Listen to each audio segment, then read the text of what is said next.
कई सारे लोग जो है ना, जब स्टॉक मार्केट में नया नया आते हैं तो वो क्या करते हैं, उनको लगता है कि जब अपने आसपास देखते हैं चारों तरफ स्टॉक ऊपर नीचे भाग रहे हैं, ये तो थोड़ा बहुत ऐसे ही ऊपर नीचे हो जाते हैं। तो वो क्या करते हैं, कोई भी स्टॉक को ऐसे ही इधर उधर से न्यूज़ देख के बाय कर लेते हैं। उनको लगता है कि यार ये 5-6% भी बढ़ेगा ना, हम इसको बेच देंगे। हम 1 लाख रुपए का ले लेते हैं, इसको 2 लाख रुपए का ले लेते हैं, कोई 50 हज़ार। सब अपने बजट के हिसाब से, अपने जेब के हिसाब से उसको बाय कर लेते हैं।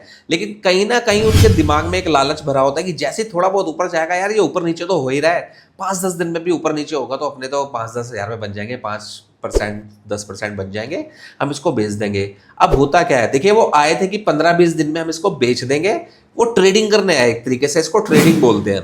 लेकिन होता क्या है, जैसे ही वो स्टॉक नीचे गिरना चालू होता है और वो गिर जाता है, या फिर किसी एक दिन में 2 दिन में एकदम से, फिर वो उसके अंदर धीरे धीरे देखते हैं वो गिरता चलाता है, गिरता चला जाता है, और वो उसमें फंस जाते हैं और फिर वो बन जाते हैं इन्वेस्टर। अब वो क्या बातें करते हैं, आपने देखा होगा, अरे यार ये जब ऊपर आएगा ना मैं इसको तभी बेचूंगा, ये जब ऊपर आ जाएगा ना तभी बेचूंगा, लॉस तो मैं लूंगा ही नहीं, मुझे पता है आज नहीं तो कल तो ऊपर आ ही जाएगा, जब ऊपर आएगा तभी बेचूंगा, लॉस नहीं बुक करूंगा इसमें। तो अब देखिए आप कितना बड़ा घाटा करवाते हैं अपना, अपने पैसे को कैसे ब्लॉक कर देते हैं, कैसे फंसा देते हैं। और स्टॉप लॉस लेना क्यों जरूरी है, अगर आपको स्टॉप लॉस नहीं पता था तो आपको स्टॉक को बाय ही नहीं करना चाहिए।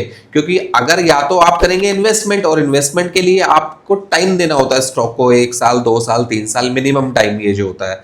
लेकिन जब आपको इन्वेस्टमेंट करनी नहीं थी, आप ट्रेडिंग करने आए थे, 10-15 दिन 20 दिन में 5%, 6%, 10% कमाने आए थे, तो आपको स्टॉप लॉस का पता होना बहुत जरूरी है। और आपने स्टॉप लॉस ना लेके कितनी बड़ी गलती करी वो मैं आपको बताता हूं। तो देखिए हुआ क्या, आपने 1 लाख रुपए का कोई भी स्टॉक बाय किया, आपने उसमें सोचा मैं 5% भी बढ़ेगा, 2-4 दिन में 5,000 रुपए का मैं प्रॉफिट बुक कर लूंगा।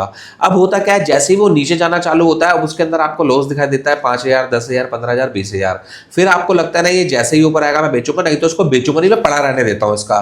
तो देखिए अगर आपने स्टॉप लॉस ले लिया होता तो आप कितने फायदे में होते। मान लीजिए अगर आपको स्टॉप लॉस के बारे में पता होता, क्योंकि कई लोगों को पता भी होता है और कईयों को नहीं पता होता, अगर आप वो छोटा सा स्टॉप लॉस ले लेते ना, तो वही छोटा सा स्टॉप लॉस जो उस दिन 10 दिन के अंदर फाइनल हो जाती है आपकी सेटलमेंट सारी जो है, 10-15 दिन महीने के अंदर सेटलमेंट जो फाइनल हो जाती है ना, वो 5,000 का लॉस आप किसी और स्टॉक से कमा के कब के बराबर कर चुके होते हैं। लेकिन आप इस जिद में कि आप स्टॉप लॉस नहीं लेंगे और हम प्रॉफिट में ही निकलेंगे, आप 1-2 साल से उस स्टॉक पे फंसे रहते हैं। तो सोचिए आपने 1 लाख रुपए अपना फंसा के रख दिया, तो क्या फायदा हुआ। इससे अच्छा तो आप स्टॉप लॉस ले लेते और वही जो आपका लॉस होता वो दूसरे स्टॉक से आपका बराबर हो जाता, अगर आप उसमें अच्छे से स्टडी करके फिर उसको बाय करते। तो इसलिए सीखिए समझिए, ये नहीं कि बस ले लिया लॉस हो गया तो अब तो हम जिद पे अड़ गए हैं, तो इससे काम नहीं चलेगा। आपको जिद छोड़नी पड़ेगी अपनी और थोड़ा सा सीखना पड़ेगा।